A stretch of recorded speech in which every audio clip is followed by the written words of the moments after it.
Hello and welcome to the Brilliant People podcast by executive search firm Assertitude. I'm your host, Linnea Jungnelius. Joining me today is Jimmy Holloran, talent partner at American Industrial Partners, a private equity powerhouse with over $16 billion in assets under management. The firm is known for its hands-on operational approach to acquiring and transforming industrial businesses. Jimmy built their talent function from the ground up, drawing on his unique blend of experience in private equity, consulting, and talent development.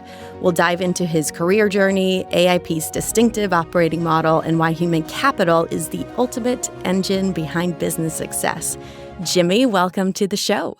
Excited to be here. Thanks, Linnea. You're so welcome. All right, let's dive straight into your journey. You moved from Bain & Company to private equity, worked with L. Catterton-backed Home Chef, and then Parker Gale Capital before landing at AIP.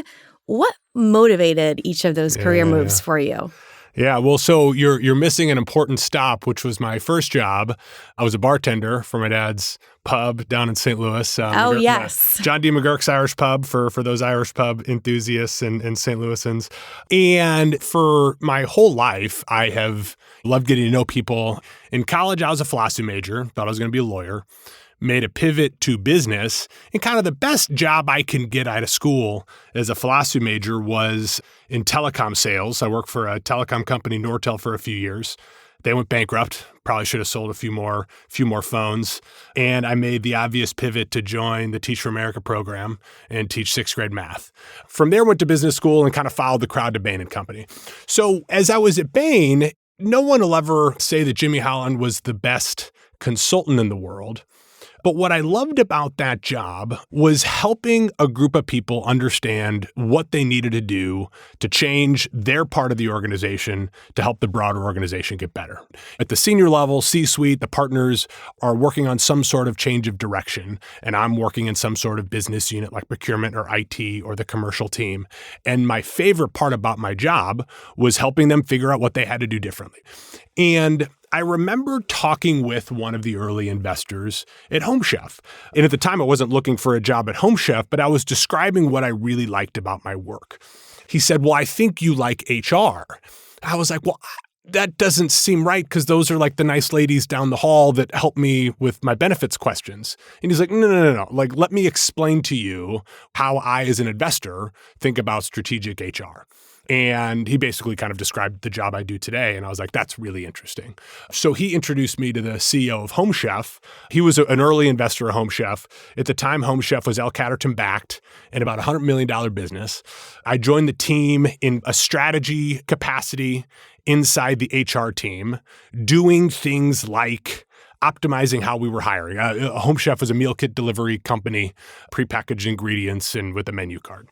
And I was just helping where I could, helping hiring, helping management training, helping systems and processes. And the business grew from about $100 million to $400 million while I was there. Got acquired by Kroger. It's now $1 billion business inside Kroger. And that experience led me to my first PE talent job at Parker Gale Capital in Chicago. A friend of mine from Bain had kind of joined the operations team. And by that point, I had this kind of unique set of experiences. I had actually worked for a business in telecom. I had been a teacher. I had been to business school. I had been to Bain. And I had actually worked in kind of a software and industrial company, right? And Parker Gale, that I'll always be kind of thankful of that group. They helped me learn the job. And all of the career moves were motivated by this love of helping people figure out what it is they needed to do to help themselves and their organization be successful. I spent 4 years at Parker Gale, wasn't necessarily looking, but AIP called and kind of one thing led to another. And I've been at AIP leading the talent function there for the last 2 years. I can see how you were really able to get into the businesses and cut through complexity and then connect the dots to the mission of all of those businesses. And I love that combination of both the transversal expertise you had from the consulting world with being hands-on at Home Chef. And I can see how both of those were really terrific stepping stones to where you are today. Totally. So let's talk about all those different angles and how you use those now at a fund. So how did each of those experiences shape your view of the human side of business within the role you're at today? So I spent time as I'll isolate kind of the service provider world, consulting, working in an actual portfolio company, and now I'm at the fund. And a lot of my job is helping those three constituencies work together. We make an acquisition. We are working with management supported by a constellation of third parties or outside consultants or individual contributors. At AIP, we have a network of 1099 experts who do a variety of things. And because I've sat in each one of those seats, I think I have an ability to kind of connect the dots. So my experience in consulting, what was I learning? I was learning the various frameworks, how to be a structured thinker. When I'm working in the companies, I'm learning how much of just kind of figuring it out as you go there is. There's a great quote, Brent Beshore, who's the founder and CEO of Permanent Capital. He says, all businesses are loosely functioning disasters.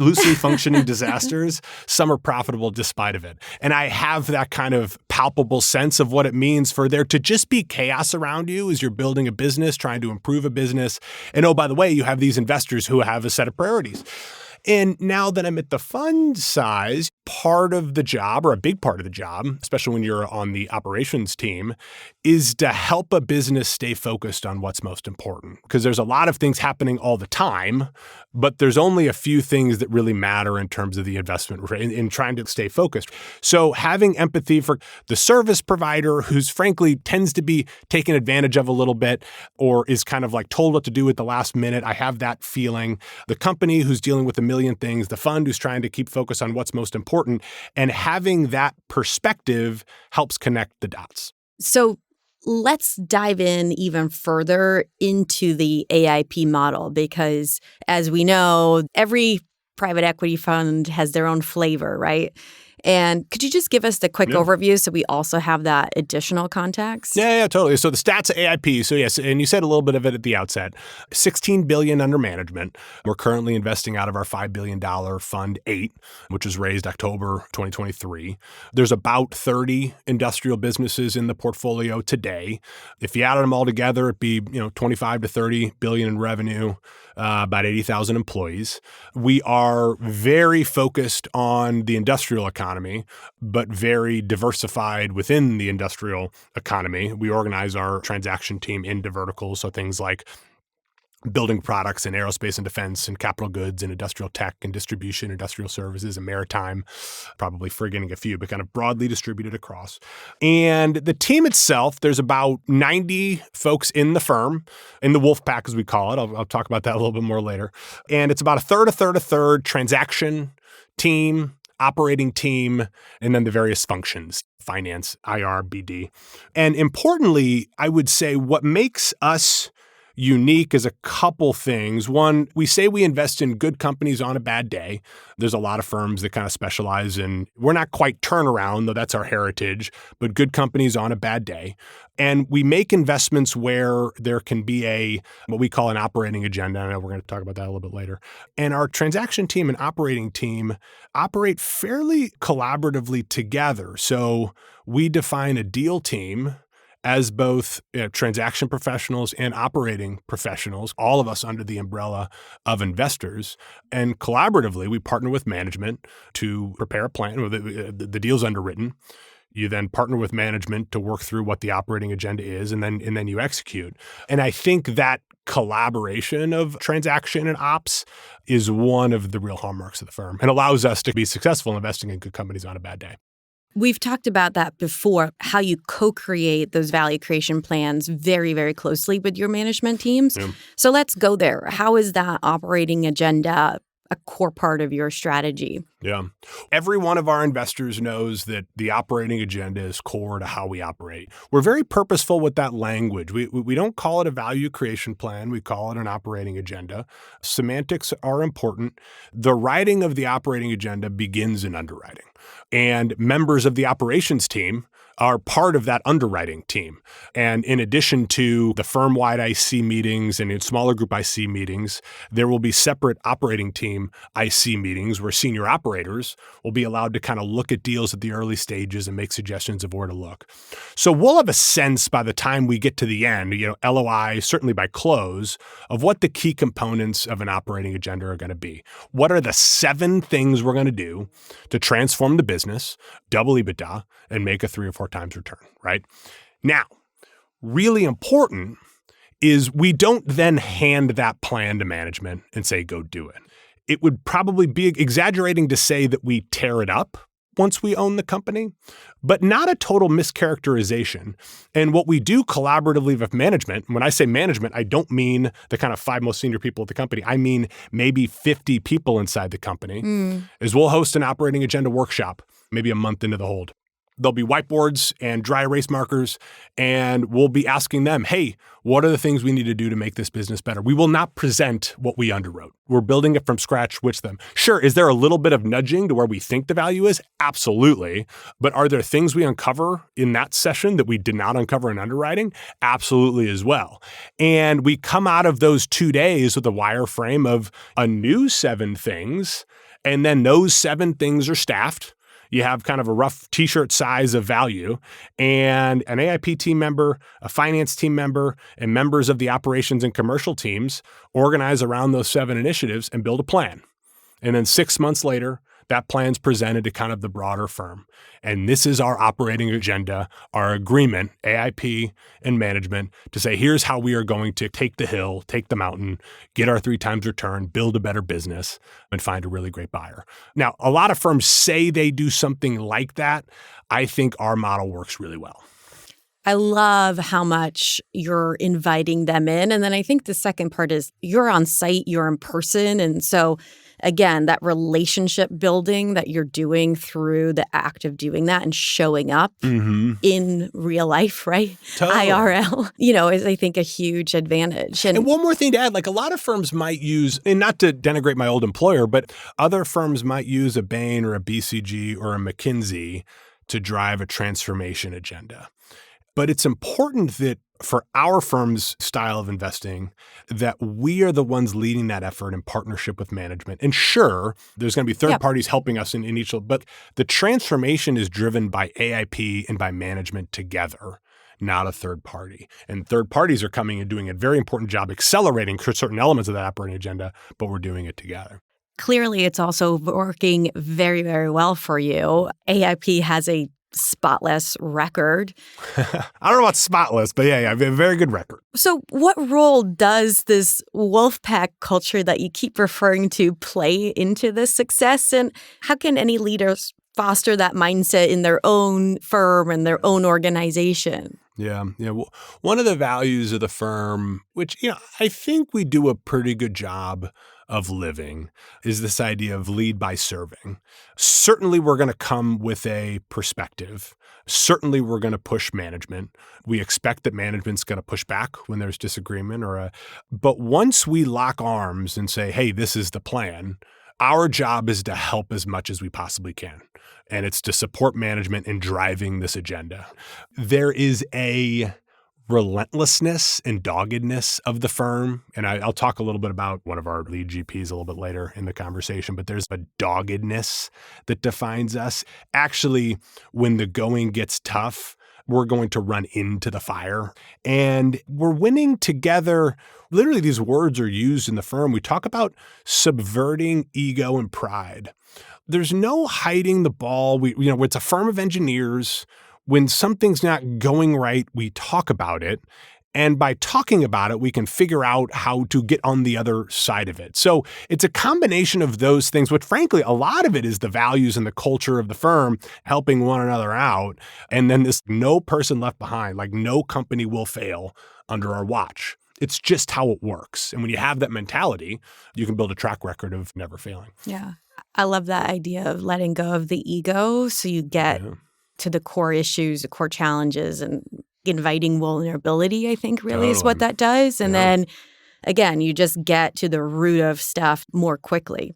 Let's pivot a little bit. One of the other unique things I think about you specifically, Jimmy, and where you're at in terms of both your career and what you've done is you've built this talent function at AIP from scratch. Yeah. A lot of funds have also done that today, but there's some funds that don't have a talent function. So I want to really understand, what were your top priorities in those first 18 months, as you call it, Talent 1.0? And then what's the focus now as you evolve into Talent 2.0? And for sure, you could hint at your 3.0, Yeah, sure. which I know, you're always looking ahead as well. Yeah. Well, I'll start at the beginning. The firm certainly wasn't a laggard in terms of hiring the role, but also wasn't on the front end. And the discussion prior to me joining about whether or not to do the hire was frankly around how important it is to get leadership right.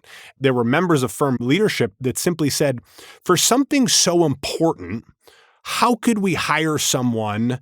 How can we outsource this to like a functional person inside the firm? It's got to be driven from the top by the key transaction professionals and operating professionals. I totally agree with that. But as time went on, they realized that they needed a little bit of expertise. So, initiated a search. I ended up taking the call. Certainly glad I did. There were two things that needed focus. The general partner that kind of shepherded my hiring process nudged me in this direction. But I remember presenting at the first firm offsite about 5 or 6 months after I joined. And I said, I'm going to do two things for the next 12 months. So the first 18 months I was there. I'm going to help us make good hiring decisions, and I'm going to help us give cogent feedback. That's it. Boom. Two things. And the reason for those two things was, well, one, we did have kind of an unstructured hiring process. There was no one kind of quarterbacking it. Everyone kind of had their own way of hiring executives. And there was also no centralized way of providing feedback to our CEOs, CFOs, key leaders in seat. And I would say it wasn't that we had all of the wrong leaders in place by any means, but if we're trying to drive a 3 or 4x return, you don't just need pretty good leaders. You need exceptional leaders in every critical seat. So a lot of what happened in the first 18 months or so was taking inventory of where we needed to make changes and then making those changes while simultaneously putting process in place so that we weren't in a tough situation again, right? I invested in kind of third-party interview training. That training led to kind of a standardized process, which is now known inside the firm as the Jimmy process. It's fairly... TM, trademark. And it's one of the more rigorous out there. That helped us hire 10 CEOs and CFOs in my first 18 months. Some of those were change outs. Some of those were new companies coming into the portfolio that needed new leadership. Giving feedback's hard. Giving feedback in a formal way is hard, especially when you have to collect feedback from a bunch of board members and have it. So I set up a very simple way in which kind of once a year, collect feedback from the board, aggregate it. If there's differences of opinion at the board, let's get in a room and talk about it. That's really important. Part of my job is like, if we disagree about someone, we owe it to that person and we owe it to the investment to get in a room and talk about it. So we do that. And then the governance lead, who's, for the most part, has been there, done that CEO, sits down and delivers a performance review. And of course, the CEO does their own self-evaluation. And what I've heard from CEOs and the board is like, I'm really glad we have the space to sit down and talk. And in addition to the self-evaluation that the CEOs do, they also have an opportunity to write what more they need from AIP. Going back to this idea of lead by serving, this is a two-way street. This is a partnership. So we need to have both discussions. So that helped us get the kind of portfolio talent in a stronger spot. So at last year's offsite, I introduced Talent 2.0, which is about going from kind of reactive talent management. Oh, we need to hire someone. Let's initiate a search. Let's be more proactive. And I think we're going to get into some of these, but it falls into 4 categories. It is being more out in the market, understanding who the best of the best kind of operators are. It means being more precise in how we evaluate the kind of top 30 to 50 individuals inside the business. So a kind of a talent review. It's talent development. So for the very best of the best, how can we maybe grow our own C-suite executives by investing in training and development, specifically leadership development, and how we transform businesses. Let's teach that more proactively. Quick aside, there's a number of folks in the portfolio today that are doing multiple tours of duty with AIP portfolio company. So they've been with one portfolio company, now they're with another. And it's because once you learn the kind of style of investing, our transformation approach, you can kind of drop into another business and help that management team kind of assimilate to our style of operating. So let's do more of that. And then the last is kind of stronger organizational diligence on the front end of investment and kind of assessing the readiness of a business we're bringing into the portfolio, their readiness to kind of take on this challenge of really transforming. So those are the 4 components: stronger networking, talent review, talent development, and readiness assessment and diligence. I'm hearing getting extremely aligned as part of the first phase and then getting really proactive in the second phase. Yeah, absolutely. Both really important. So if there's a firm or a rising talent partner that's stepping into your role and taking this challenge on for the first time, any guidance or lessons learned for somebody in those shoes? Yeah, I mean, my first advice would be don't just take the handful of things I just said and do those, right? The first, I should have said this at the beginning. Like the first thing you have to do is understand your unique firm.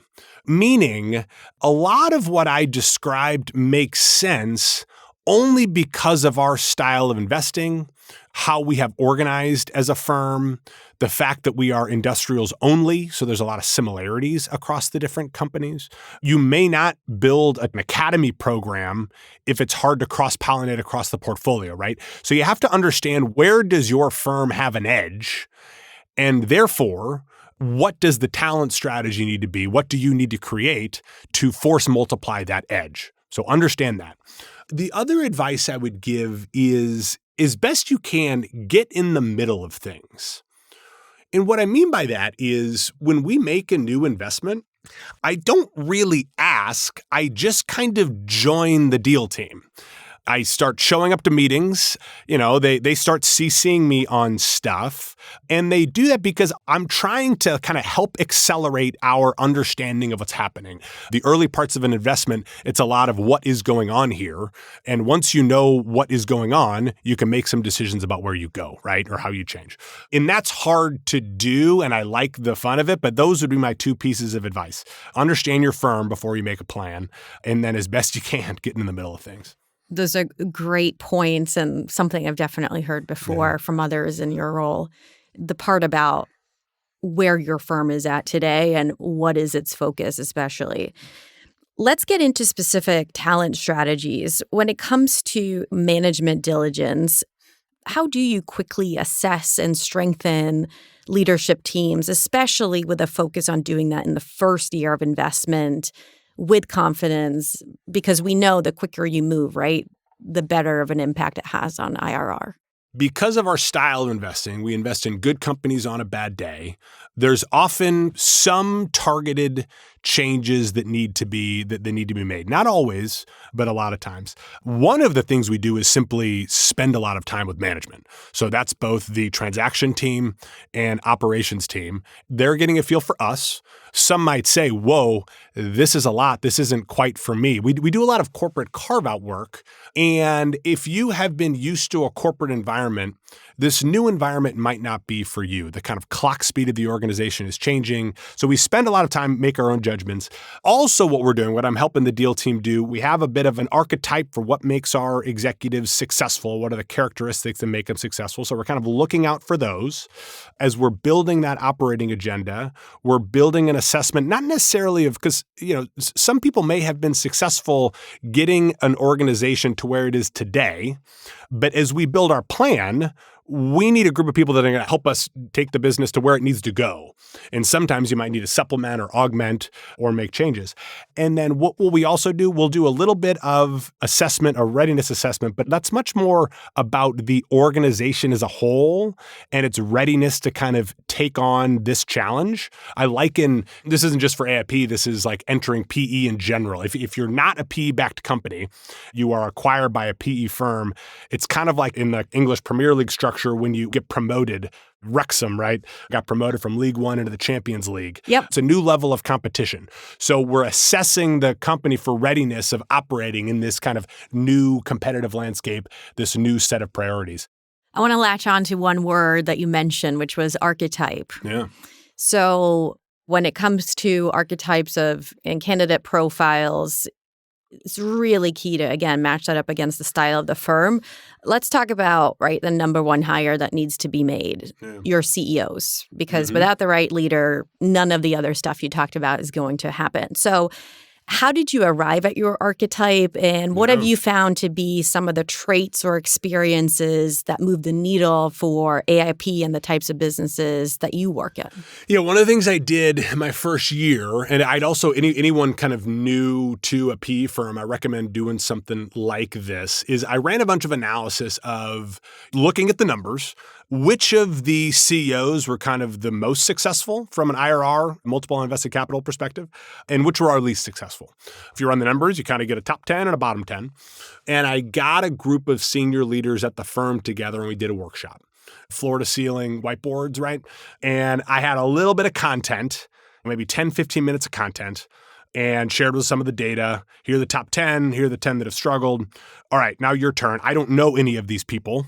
I'm just looking at numbers. What are the characteristics of these top CEOs? Whiteboard, whiteboard, whiteboard. Like, what are the behaviors, right? And then we started to harmonize on the top 4. And from that yielded what I call our 4 characteristics of a great AIP CEO. I'll be a little bit vague because part of this is our secret sauce. But what are the themes? You have to be a really strong partner. You've heard our investment approach. Private equity working within the AIP system is a team sport.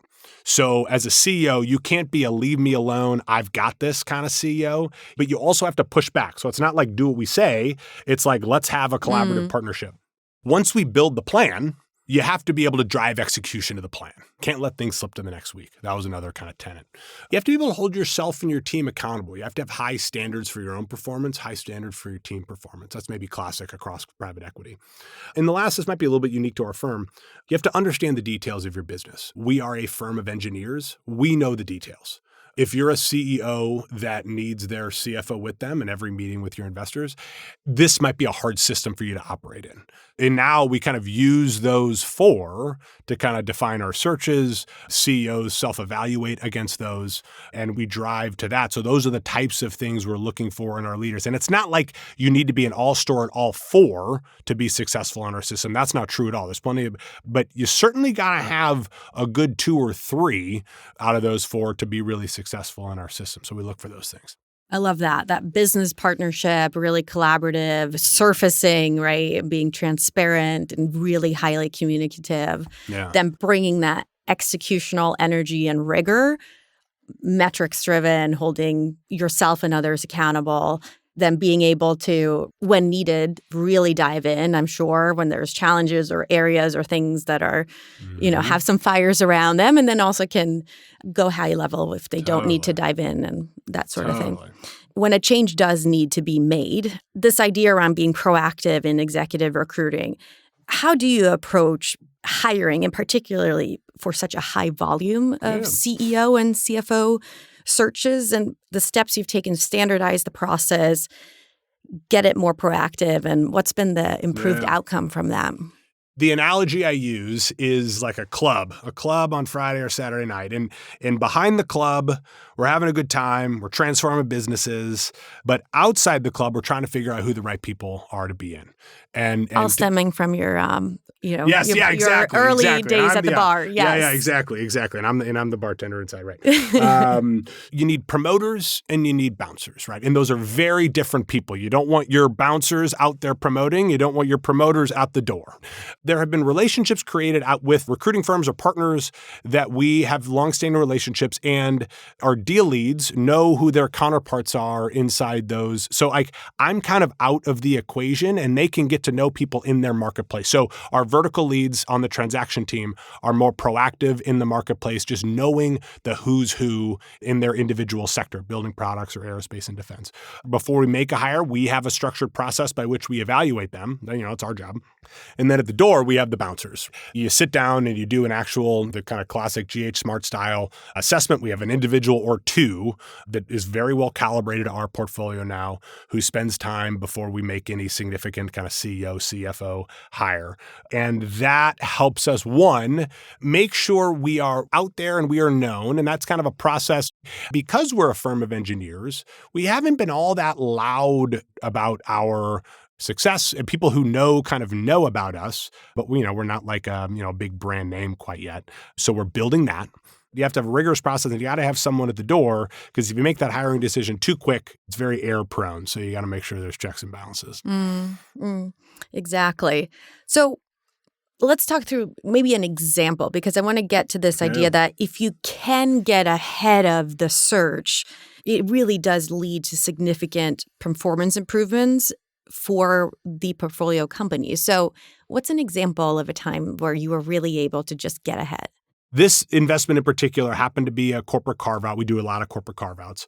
It happened to be a situation where the division leader and the division financial leader weren't moving on with the business. That was known. Very quickly, around the time of LOI, we launched a CEO and a CFO search in earnest. I'm running alongside the deal team, working through those searches. The hiring process was somewhat new, so we were learning as we went with the new process. The rest of the team, the deal team, were collectively building that operating agenda. I described that a little bit earlier.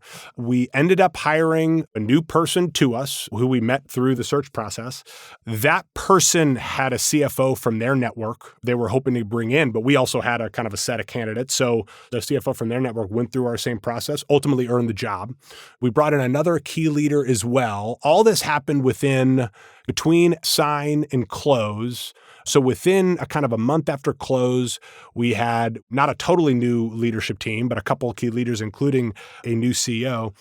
And importantly, we did, in addition to the operating agenda work, because there was a bit of a cultural transformation that needed to happen, I helped facilitate a couple leadership team offsites where the team could get to know the new CEO and they could establish some more detail around the operating agenda as a leadership team. And they could define the purpose, the values, the strategic anchors of their business. And through a couple set of offsites, they kind of redefined the culture. They've kind of deployed that, and the business is performing great. It was the type of deal where it wasn't like everyone at the firm was convinced this was a winner, because there were a lot of just uncertainty around the execution. And since kind of making those changes, the company's been performing great. What I'm really hearing as you're describing that is your process come to life, and that being the backbone for the success there. Totally. You've defined your steps, you've documented them, and you really follow that all the way through.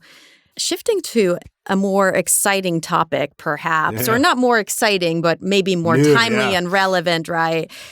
How is AI impacting talent management, specifically in private equity, and the tools, the technologies that you're exploring, and what's enhancing leadership development, talent acquisition, these topics we've been talking about? Yeah, absolutely. So I would say we're in inning one of AI, right? We're at the AOL dial-up part of the AI change curve. Right now, what we're working on is AI powers our process quite a bit. So it both helps aggregate the feedback from the board to deliver to CEOs in our evaluation process. It helps us build the next level of detail in a structured hiring process. So once we have a kind of a job target or a job scorecard, we have a proprietary LLM that will help build the next level of detail. All right, how are we going to evaluate a candidate against this scorecard?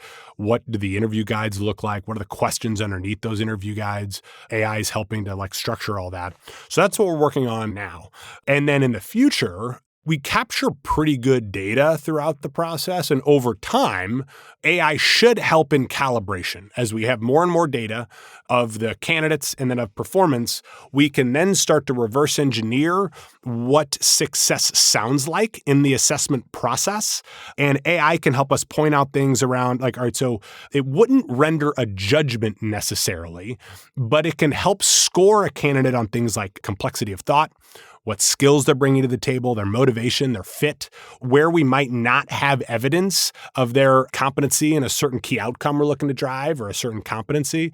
So we're not doing any of that yet, but I see that in the future. AI will never be deciding who our executives are, but it should be a really great accountability tool to make sure we're doing the diligence we need to make the right decision. So exciting. I think we're just, like you said, in the early beginnings, and it's going to be really fascinating to see how AI is enhancing our ability to understand human beings, because we're all made up of all these parts, right? And we're just trying to get to what are the parts in you and how do they matter for this thing we're working on, right? And where is it going? And then it's also fantastic to hear how you're using AI currently to structure your process, structure who is doing what interview, what questions do they need to dive deeper on, because that's always a challenge. So somebody who's busy doesn't just sit down and say, so tell me about yourself, right? No, like here's what we want you to get even further information on and better understanding, all with the outcome, right, of like, is this the right thing for this person? And is this person right for this opportunity? All to get to that fit for purpose. Who you partner with are the most important decisions we make in business and in life. That's just an expression we have at the firm. And to understand who you want to partner with, you got to spend the time to get to know them and to pull out all that data. So very well said. Very much so. So switching gears a bit, let's get to know you even better. So how do you stay sharp and continue learning, especially with all this stuff that we're currently having to get up to speed on? I mean, I read a lot. That's probably my main mechanism. I love a good nonfiction book. I like to read in the mornings when things are a little bit quiet. I think Jeff Bezos calls it his puttering time. So, get up early, read. But also just being out there, like PI is a great conference. I have made great friends with a bunch of people that do my job across private. So going back to the advice I gave earlier on understanding your firm, you got to kind of understand how other firms operate to know how your firm's different. So it's a combination of self-study, but also getting out there so that you can understand where do I need to kind of catch up to people who are doing things really well? And actually, where do I need to zig when others are zagging? Because there's a sort of edge that my unique ecosystem has, and I need to kind of capitalize on that. But you only learn that by talking to people. I think that's one of the great parts about this role, right? Like everybody's got a little bit of a secret sauce, but it also is not competitive in the way other roles are. Totally. And so we have this ability to create a great network, learn from each other, all in the light of helping great companies and great people grow. Yeah, totally. Yeah. And what about any habits or routines that help you show up and perform at your best every day? I've got a morning routine that involves a handful of things, a little bit of exercise, a little bit of reading, a little bit of journaling. My journaling practice has been really helpful. A couple things. One, whatever I'm worried about in a given day tends to not be what I'm worried about in 3 weeks. And when you spend the time to kind of write out what is on your mind to kind of declutter, one, it just helps your mind relax. And two, you recognize that there's going to be plenty more problems down the road, and the problems you're facing today tend to not be the problems in the future. So it just helps get through the day a little bit better. The other is I try really hard. I got 3 little kids. I'm on the road a lot. So when I'm home, and I try my best to kind of be present with them. So many of us derive so much personal satisfaction, frankly, motivation to be successful from our families. But we are sometimes in another place in our mind when we are at home. So I try to be very intentional. I'm not always successful, but I try to be very intentional. Like when I'm with my family, when I'm with my kids, I'm with them. So this ability to let go of thoughts is really interesting, right? Whether it's journaling and getting your thoughts out so that you can free your mind up and free space up to think about other things, or to free it up so, again, you can come back to the present moment, really enjoy, your family or the people that you're with. Always. Any leaders inspiring you lately? We love to get into that too. Or if there are books, podcasts or other ideas that are shaping your thinking. I'll talk about the head of our firm, Kim Marvin. He's a leader I really respect. And it's because he's focused on making the firm great and really not on himself. I mentioned like lead by serving, subverting ego. He really does that on his own. To describe him a bit, he's a commercial fisherman by trade. He inherited his dad's kind of small commercial fishing business when his dad passed away when he was quite young, teenager, grew it, ended up selling it, and then put himself through Harvard, went to go work at Goldman Sachs, and then went to go work at AIP. And then with his partners, John Becker and Dino Cusimano, ended up buying the firm from the prior owners. Today, $16 billion under management. And he is still the hardest worker at the firm. He admires some of the elite sporting athletes. We just did the Kentucky Derby. So like Secretariat is very famous in the office because his attitude is, which pervades through the whole firm, our attitude is, we should do a good job, job, not because of the rewards, but doing a good job is a reward in and of itself, right? And that tends to be what motivates the most elite. That attitude of we're doing something for a greater good, that's the leadership quality that I admire. In terms of books, podcasts, one of my favorite books in terms of like understanding our society is a book by Tim Urban, What's Our Problem? It's called A Self-Help Book for Society. Very, very good. In terms of my own world, you had Ram Charan on the podcast, a great podcast. He wrote a book with Anish Batla over at General Atlantic called Talent, the Market Cap Multiplier. Great, right? That should be required reading for anyone that does my job. Podcasts, this one, obviously. Why, thank you, Jimmy. I love the Making Sense podcast by Sam Harris. I love the Ezra Klein show. Those two guys, I kind of don't agree on much, but I find their like conversations and their guests to be like fascinating. They dive to the heart of issues. The Knowledge podcast falls into that by Farnham Street. Yeah. Yeah, Farnham Street. Why do I forget Parrish? What's his first name? Shane Parrish. Shane Parrish. Yeah, it's a good show. That's one of my better ones. Oh, and then I shout out to my old pals at Parker Gale, the PE Funcast. And then Pat Lencioni's podcast, At the Table, is a great one. For anyone who's org health geek or like loves how company cultures are created, At the Table with Pat Lencioni is a really good one.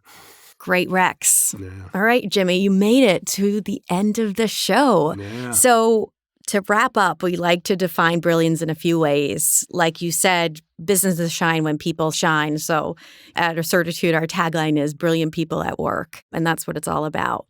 So I'm going to hit you with a quick lightning round. If you could please fill in the blanks. Purpose is. Purpose is, this will be slightly longer than a lightning round, but then I promise the other ones will be lightning rounds because I'm very passionate about. Every business needs some sort of reason to exist beyond a profit motivation. And it's not really a mission statement, but if you're a business leader or whatever, or like, what is the reason for your existence? Simon Sinek talks about this really well. The golden circle, what, how, why. A lot of businesses know what they do. They might know how they operate, but very few know like why they exist.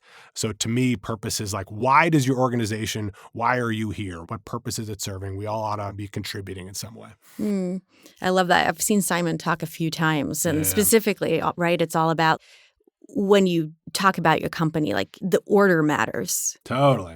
And talking about why you do what you do first, then how, then what. Totally. And that in itself becomes a different. And most leaders never talk about it. It just doesn't even occur to think about it. But people, like, we spend so much time at work. It ought to be time well spent, ought to ladder up to something that really matters, right? And it's a leader's responsibility to communicate that, right? Yep, totally. Leadership is. Yeah. Leadership is setting a course, navigating through uncertainty, and making sure the team, whoever that is, knows what their job is, and make sure they know that, they are behind you, not just in a tactical sense, they know what to do, but in a spiritual sense, like they are really behind you in the mission and the purpose. Truly in it. Success is. Success is, I'm going to pull an old Japanese proverb for this one. Success is ikigai. It's a combination of 4 things. If you can be doing something that you love, that you're good at, that the world needs, and then you can get paid for, you will find success. If success to you is a destination, you will find that when you get there, the destination goes further out. So it has to be the journey. Yeah, love that framework. Brilliant leaders are.